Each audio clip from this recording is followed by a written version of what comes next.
Assalamualaikum warahmatullahi wabarakatuh. Hari ini ada kiriman dari salah satu customer di Sidoarjo, Jawa Timur ya, salah satu subscriber juga. Ini PCB inverter las Rino IGBT ya, Rino 250G01. Ini kode PCB-nya. Dan ternyata ini sudah pernah diservis ya. Ini kata beliau membeli mesin las bekas ya, terus ini dibongkar, sudah dibersihkan. Kondisinya sudah pernah digajun, ini sudah ada gajunnya. Jadi power supply utama sudah hilang, udah nggak ada, sudah diganti dengan modul power supply universal gajun seperti ini. Jadi IC utama LNK626 itu ya, untuk switching regulatornya sudah nggak ada, sudah diganti. Bagian bawah sudah ada bekas jumperan resistor seperti ini nih, dan heatsinknya ini dulur, heatsinknya sudah dibersihkan juga, ini rapi banget ya. Jadi dua heatsink untuk IGBT low set high set, yang satu untuk dioda. Kerusakannya sepertinya tidak normal gitu katanya. Nanti kita coba dinyalakan dulu ya, tapi sebelum dinyalakan kita lepas dulu ini IGBT nya. Jadi IGBT harus kita lepas dulu lur. Ini IGBT sepertinya masih kondisi ori ya, karena dari pad soldernya masih kelihatan belum pernah ada penggantian atau belum pernah ada bekas solderan di jalur IGBT nya. Ini kedua jalur atau kedua high set maupun low setnya masih utuh ya, belum pernah ada bekas solderan di kaki IGBT nya. Jadi semoga IGBT nya juga masih oke teman ya. Nanti kita lepas dulu sekalian, nanti dicek IGBT nya masing-masing apakah masih normal atau tidak ya. Semoga ya masih oke ya untuk IGBT nya. Kita lepas dulu dan nanti kita coba nyalakan. Kita pasang input PLN nya, input AC PLN menggunakan lampu bohlam 100 watt untuk menghindari konsleting ataupun menghindari ketika adanya konslet di power supply tidak menyebar ke bagian yang lain gitu. Oke bos, sudah selesai oprek ya, sudah selesai. Jadi mohon maaf ini karena kerjaannya sangat banyak sekali menumpuk ya teman, jadi sangat banyak. Ini tadi saya skip, lupa nggak video juga karena terburu-buru ya, maksudnya kan ajar target juga biar cepat selesai. Jadi ini saya jelaskan apa saja yang diganti dan tadi kendalanya saya jelaskan. Jadi awal tadi ketika awal saya unboxing ya, itu kan terlepas ya, ini heatsinknya ya, heatsinknya udah terlepas. Terus IGBT ini tadi sudah saya cek, IGBT nya dia pakai masih ori, bener masih ori teman. Di sini IGBT nya 40N60 original, jadi masih ori. Ini masih bagus semua, alhamdulillah. IGBT nya masih normal semua ya, tadi sudah saya cek pakai ISR meter. Dan kendalanya tadi setelah saya baca lagi WA beliau, itu kendalanya adalah mati total atau ketika dinyalakan tiba-tiba mati gitu ya. Jadi dari awal itu mesin lasnya kendalanya mati ketika digunakan gitu. Terus ini tadi kan awalnya pakai gajun ya, ada gajunnya, modul gajun seperti ini.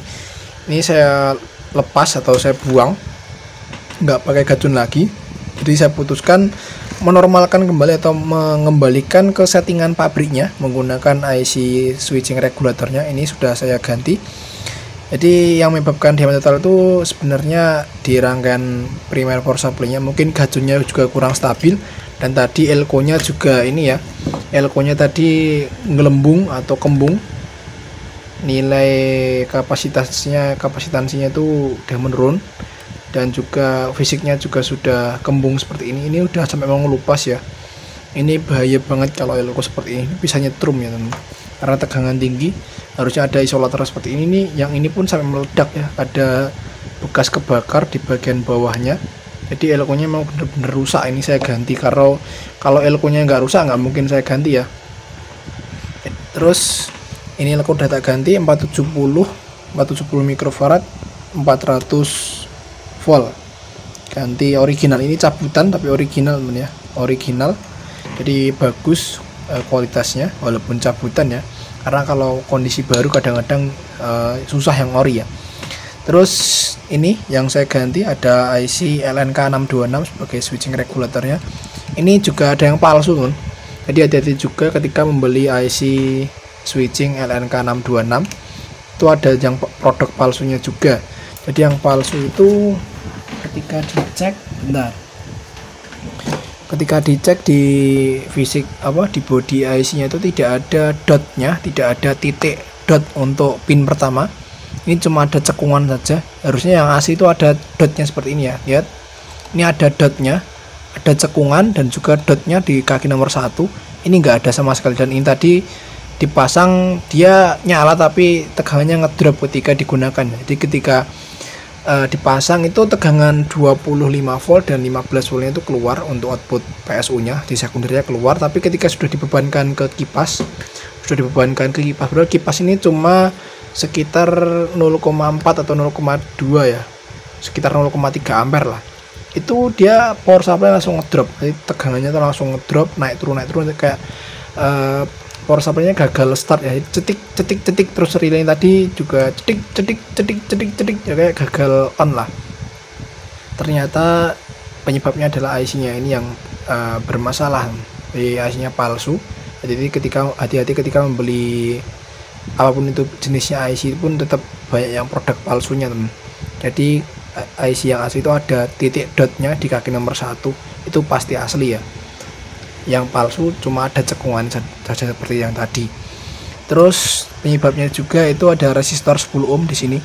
Ini R10 ohm tadi juga nilainya melar ya, nilainya tuh bertambah, nggak sesuai nilai aslinya. 10 ohm udah diganti. Terus ini ada dioda. Ini sebenarnya diodanya nilainya 1N407, tapi saya ganti pakai fast recovery. Ini saya ganti pakai FR207 Skoci ya, fast recovery dioda biar lebih awet, karena si dioda ini bekerja pada switching frekuensi tinggi. Dia ditempatkan antara pin outputnya IC dengan jalur positif, teman ya. Pin outputnya IC dengan jalurnya ini, ini pin outputnya IC yang anoda, teman ya. Yang anoda itu outputnya IC LNK626. Yang katodanya itu dia dapat resistor ini 33K yang dapat jalur positif dari primer ya, dari tegangan primer 400 volt atau 308 volt atau 320 volt. Jadi diodanya ini harusnya dipasang dioda Skoci atau dioda fast recovery, karena dia bekerja pada switching frekuensi tinggi. Yang tentunya ketika dipasang pakai dioda biasa itu bisa, tapi nanti tidak awet ya, bakal jebol lagi, karena tadi awalnya itu diodanya putus ya. Ini mungkin gara-gara itu ya, diodanya tidak bisa mengcover frekuensi setinggi itu, karena dioda biasa itu kan 1N407 itu frekuensinya nggak bisa lebih dari 10 kHz ya, nggak bisa lebih dari 1 kHz juga mungkin.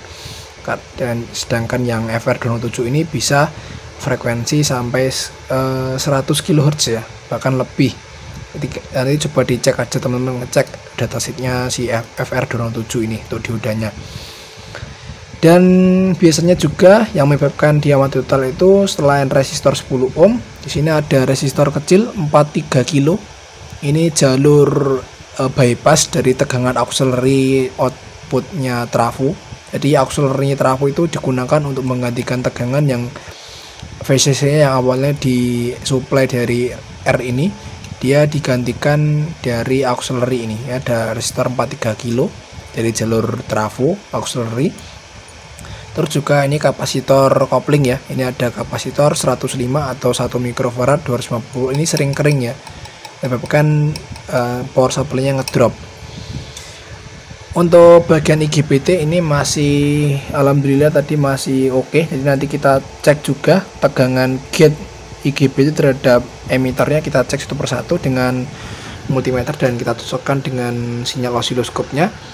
Untuk bagian PWM sendiri ini yang saya ganti adalah IC utama atau IC PWM-nya itu saya ganti KA3525 original dengan plus soketnya ya. Ini wajib diganti karena biar mesin inverter lasnya lebih awet, karena Rhino juga itu sering juga bermasalah pada IC PWM-nya. Walaupun tadi IC-nya itu nggak rusak, tapi ya saya bonusi lah biar inverter lasnya bisa maksimal, jadi biar juga awet ya. PWM-nya saya ganti sekalian. Oke, kita nyalakan dulu, dan ini kita jumper di ini RS-an. Ini RS-nya ada retak sedikit ya, nanti kita tambahkan solderan lah. Kita nyalakan dulu teman, ini menggunakan beban kipas 24 voltnya di jalur kipas untuk jalur 25 voltnya. Nanti kita cek juga output sekunder power supply sekaligus output trafo GDT yang menuju gate-nya IGBT. Kita nyalakan teman-teman. Bismillahirrahmanirrahim. Oke, nyala ya, ini kipasnya nyala kencang banget. Terus kita cek ya tegangannya, kita langsung cek aja tegangannya lur. Ini yang positif 25 volt.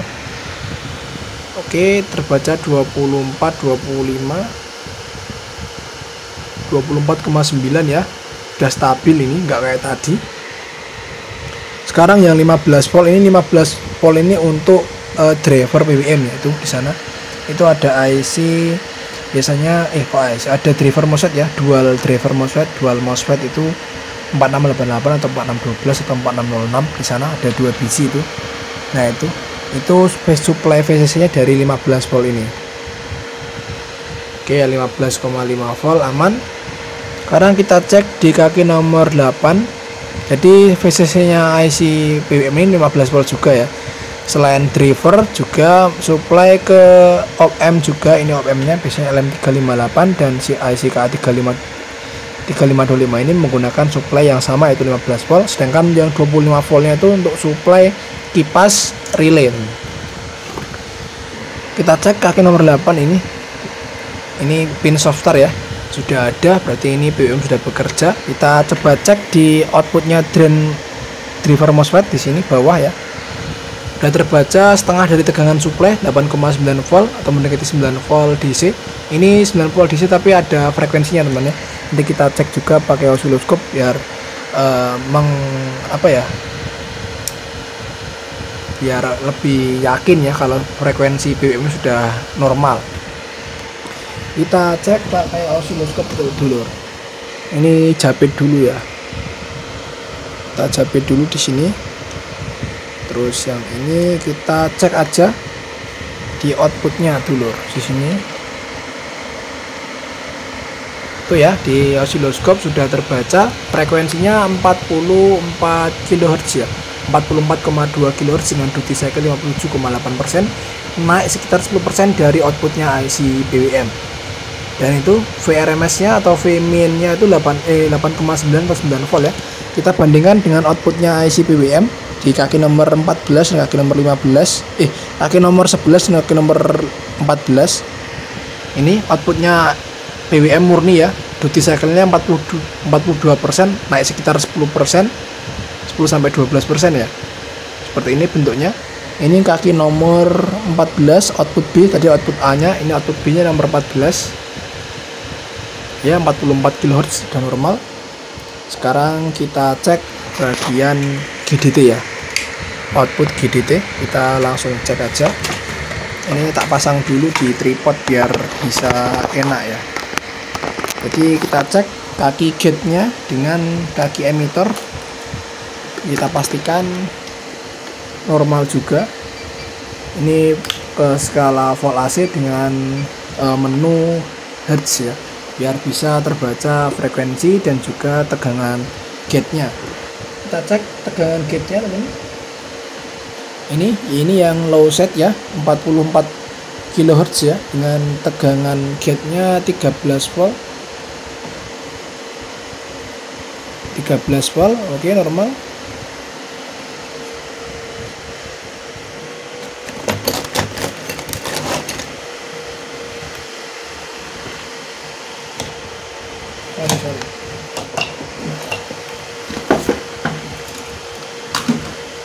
Ini ya, cek lagi 13 volt dengan 44 kHz ya, normal. Ini yang kedua normal juga. Ini yang tadi high set, ini low setnya. Oke, 44 kHz dengan tegangan gate nya 13 volt, 13,8. Ini yang kedua sudah oke juga teman ya, sudah mantap.